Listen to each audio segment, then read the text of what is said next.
जय हिंद दोस्तों, मैं रणवीर सिंह स्वागत करता हूँ एक बार फिर से आप सभी का आपके ही परिवार मैथ एंड जीएस क्लासेस में। तो दोस्तों आज हम लोग बात करने वाले हैं ये लाभ हानि यानी प्रॉफिट एंड लॉस का, और वीडियो नंबर 4 है। तो इसमें वैराइटीज़ क्या है, इसमें कई बार उस वस्तु को बेची जाएगी। तो ऐसे सवालों को सॉल्व करेंगे और बहुत ही आसान शब्दों में आप इसको सॉल्व कर पाएंगे। तो विभिन्न प्रकार के सवाल होंगे, प्रीवियस ईयर में कई बार आए हैं। तो इनको हम लोग देखते हैं। वीडियो शुरू करें उससे पहले अगर आप चैनल पर नए हैं तो प्लीज़ सब्सक्राइब कर लीजिए, नोटिफिकेशन बेल को ऑन कर लीजिए, ऑल पे क्लिक कर लीजिए, जिससे आपको समय समय पर नोटिफिकेशन मिलता रहे। और दोस्तों के साथ ज़्यादा से ज़्यादा शेयर कर दीजिए, उनको भी लाभ मिल सके। चलिए देखते हैं। अ ने एक कंप्यूटर सिस्टम को 40,000 में खरीदा, ब को 4% हानि पर बेच दिया। यदि ब ने उसे 40,320 में 100 को बेच दिया तो ब का लाभ। यानी यहाँ पे सिर्फ हमें ब का विक्रय मूल्य 40,320 है, चूंकि ब ने बेचा है, खरीदा चाहे जो हो उससे कोई मतलब नहीं है, क्योंकि यहाँ ब का लाभ परसेंट पूछा है। तो जब लाभ परसेंट पूछा है ब के लिए, तो इसका मतलब हमें ब का क्रय और विक्रय पता होना चाहिए। तो ब खरीदा है, 4% हानि हुई है जब बेचा है अ। तो यहाँ पे देखिए, अ ने कंप्यूटर सिस्टम 40,000 में खरीदा है और 4% हानि पर बेच दिया है। तो यानी कि इसका विक्रय और ब का क्रय हो जाएगा। तो डायरेक्टली आप क्रय समझ लीजिए, तो क्रय मूल्य ब का ही निकालेंगे। ठीक है, तो क्या हो जाएगा, 40,000 पर हानि हो गई है 4% की, यानी कि 96/100। और इसको सॉल्व कर लीजिए। इसको सॉल्व करेंगे तो 4 8 3 है ना 0, तो 38 आ गया। क्रय मूल्य ब का, विक्रय मूल्य इसका 40,320 है, तो घटा लीजिए इसमें से 40,320। सॉरी, यहाँ एक 0 कम है क्या इसमें? हाँ, यहाँ एक और 0 था, 40,000 है ना, तो एक 0 और होगा। तो इसमें अब घटाएंगे तो 2। ये देखिए, हम लाभ निकाल लें डायरेक्टली, थोड़ा सा पूरा मतलब हम लिख नहीं रहे इसमें, चूँकि विक्रय में से क्रय घटा देंगे तो बच जाएगा लाभ ही। तो यहाँ पे 9 और 1 1920 रुपये लाभ हो रहा है। तो परसेंटेज लाभ का हम निकाल लेंगे, तो 1920 गुणे 100 और बटे क्रय मूल्य कितना था, क्रय मूल्य इसका 38,400। 38,400 डिवाइड कर दीजिए, और ये 5 से डिवाइड हो गया पूरी तरीके से। तो यहाँ पे 5% का लाभ हुआ है। लाभ कितने का हुआ? 5% का। किसको? ब को। क्लियर? तो थोड़ा सा ऐसे ही कम लिख रहे हैं, आप समझ जाएंगे, ध्यान से देखिए। चलिए नेक्स्ट। अब व्यक्ति ने एक वस्तु खरीदी, ब को 25% हानि पर बेची। देखिए, अब व्यक्ति ने एक वस्तु खरीदा, पता नहीं कितने में, लेकिन जब बेचा है तो उसे 25% की हानि लाभ पर बेचा है। फिर ब ने उसे 100 को 10% हानि पर बेचा है। फिर ब ने उसे 100 को 10% हानि पर बेचा है, और इसके लिए 100 ने 675 का भुगतान किया। तदनुसार अ ने उसे कितने में खरीदा है? तो अ का क्रय मूल्य पूछ रहा है, तो इसको हम क्या करेंगे, ध्यान से देखिएगा। पहले आप देखिए, अ खरीदता है, मान लेते वो X रुपये में खरीदता है। ध्यान से देखिए, इसको X रुपये में अ खरीदा है और उसे नेक्स्ट वाले को 25% लाभ पर बेचेगा। उसके बाद देखिए 25% लाभ पर बेच रहा है, तो 125/100। सूत्र वही है, अगर आप देखेंगे तो इसका जो क्रय मूल्य गुणे लाभ बटे 100 ऐसा करते जाएंगे तो विक्रय मूल्य निकलता जाता है ना। फिर नेक्स्ट जो है, ब ने उसे 100 को 10% हानि पर बेचा है, तो 10% हानि पर बेच रहा है दूसरे वाले को। तो दूसरे वाले को 10% हानि पर बेच रहा है, तो उसको 10 घटा के 100 में से 10 घटा लिए, तो ये आ गया। और 100 का जो अभी तक ये 100 की वैल्यू आई है, 100 का जो, सॉरी ये सवाल है, 10% हानि पर बेचा, इसके लिए 100 ने 675 का भुगतान किया।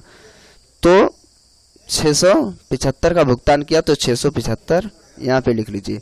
अब थोड़ा सा मैं आपको फिर से समझा दूं।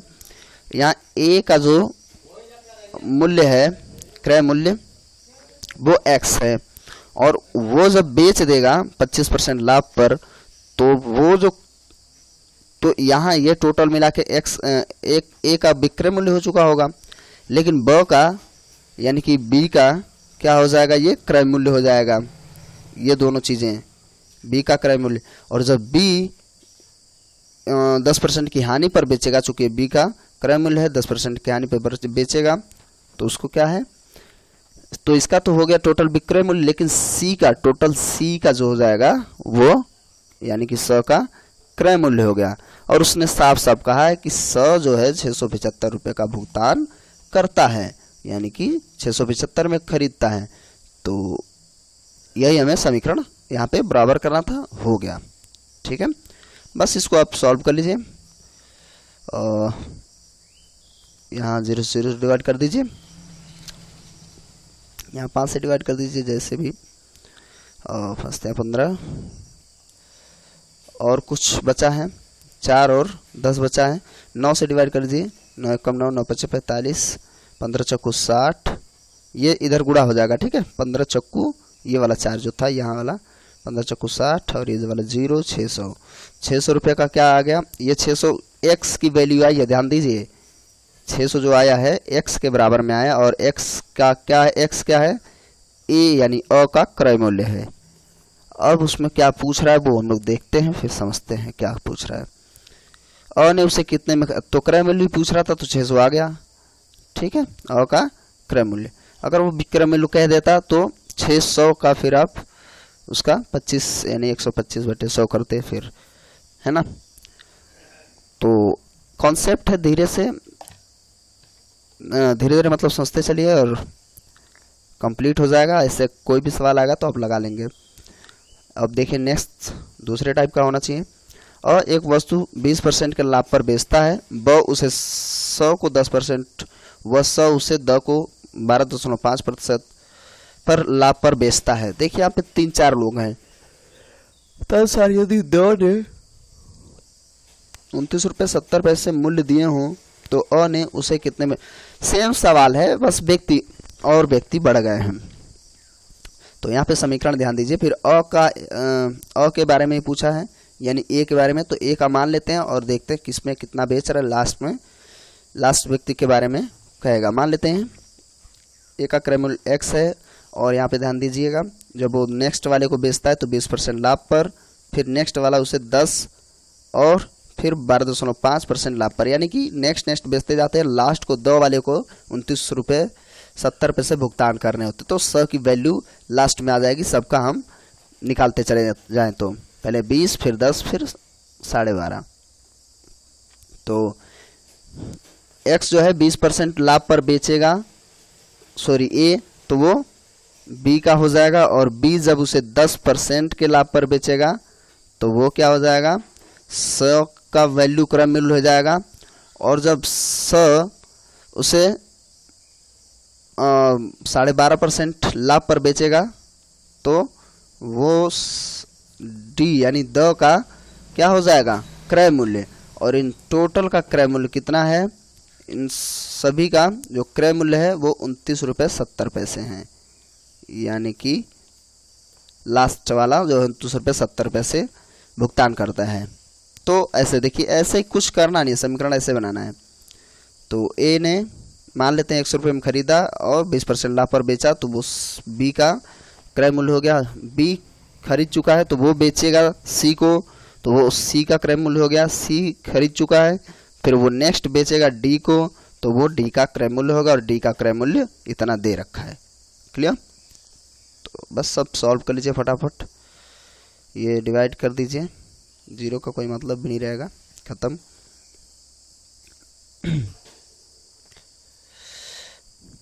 अब इनको सॉल्व करते हुए चले जाते हैं। देखिए ये 11 दूनी 22, 11 7 77, और इसको और ज़्यादा सॉल्व कर लीजिए। 3 चक्कू 12, इधर 9 हो गया। अब क्या है, इसको और ज़्यादा सॉल्व करते चले जाएंगे हम लोग। यहाँ 9 से भी डिवाइड कर सकते हैं, 9 से भी कट जाएगा, और 2500 से तो काटने ये इसके खिलाफ में है। तो इसको डिवाइड करते हैं हम लोग। यहाँ ध्यान दीजिए, थोड़ा जगह कम है तो यहाँ लिखते चलें। 25 चक्कू यहाँ 100 हो गया है, तो 125 से भी बचा है। 25 पंचे 125, 9 पचे 45, और ये चूँकि इसके खिलाफ यानी ये वाला 5 यहाँ था तो इसको यहाँ पे डिवाइड कर देंगे तो 20 हो गया। तो x बटे 20 बटे, यानी कि ये ऐसे आ रहा है तो ये इधर चला जाता है x बराबर 20। तो x की क्या वैल्यू आई है 20, यानी x कितने रुपए में खरीदता है, x यानी a का मान कितना आ रहा है 20 रुपये, 20 रुपये में खरीदा है। तो कितना आसान है ना। यहाँ पे आप समीकरण सेट करिए और सॉल्व कर दीजिए, इसमें ट्रिक की कोई ज़रूरत नहीं है, आसानी से हो जाता है। नेक्स्ट, और एक वस्तु को ब को 20% लाभ पर बेच देता है, ब उसे 100 को 25% लाभ पर बेचता है। तदनुसार दे उस वस्तु के रुपये, यानी 100 ने उस वस्तु के लिए 1200 दे, तो उस वस्तु का आरंभिक लागत मूल्य, यहाँ पे देखिए बस सेम टू सेम सवाल है लेकिन स्टेटमेंट यहाँ ध्यान देना, आरंभिक लागत मूल्य, यानी वो कह रहा है कि अ का क्रय मूल्य कितना है। तो आरंभिक लागत मूल्य का मतलब ए के बारे में ही तो पूछ रहा है, उसी का क्रय मूल्य पूछ रहा है। और यहाँ पे अ के बाद फिर ब को 20% लाभ पर बेचा, फिर उसने 25% लाभ पर बेचा, और जो खरीदा है लास्ट में उस 1200 रुपये का भुगतान करता है। तो इसको यहीं सॉल्व कर लीजिए। मान लेते हैं वो आरंभिक मूल्य ए का x है, तो इसको 20% लाभ पर बेचता है, 25% लाभ पर बेचेगा, जो किसके बराबर हो जाएगा 1200 के। तो 25 यहाँ 4 हो जाएगा, ये इससे डिवाइड कर देगा, इसको 10 बचेगा। तो 5 दूनी 10, 4 दूनी 8, यानी कि 800 रुपये। तो ये आपका सॉल्व हो गया। बस यहाँ पे ये इस सवाल को रखने का मतलब यही था कि ये भी ए का ही मूल्य पूछ रहा था। ठीक है, तो 800 रुपये हो गया, इजीली आप सॉल्व कर पा रहे हैं।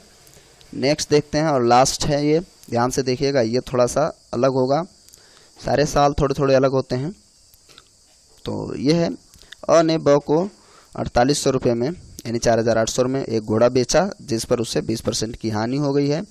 ब उससे 100 को इतनी कीमत पर बेचता है कि अ को 15% का लाभ होता है। ब को कितना अभिलाभ हुआ है। ध्यान से इस सवाल को समझिए और इसको कैसे लगाएंगे ध्यान से देखिएगा। वो पूछ क्या रहा पहले ये समझ लेते हैं।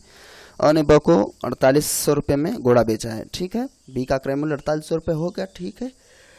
और यहाँ पे स्टेटमेंट ब के बारे में ही कहा है, तो ब का क्रय मूल्य 4800 रुपये हो गया। अब अभिलाभ पूछा है, कितने का अभिलाभ हुआ ब को, तो यानी इसका हम वो विक्रय मूल्य निकालें।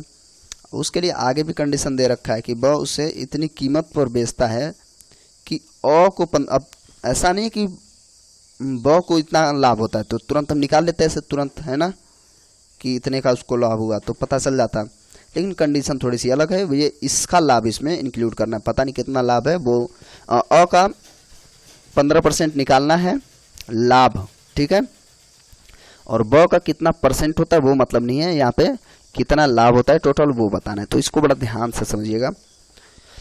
तो चलिए देखते हैं।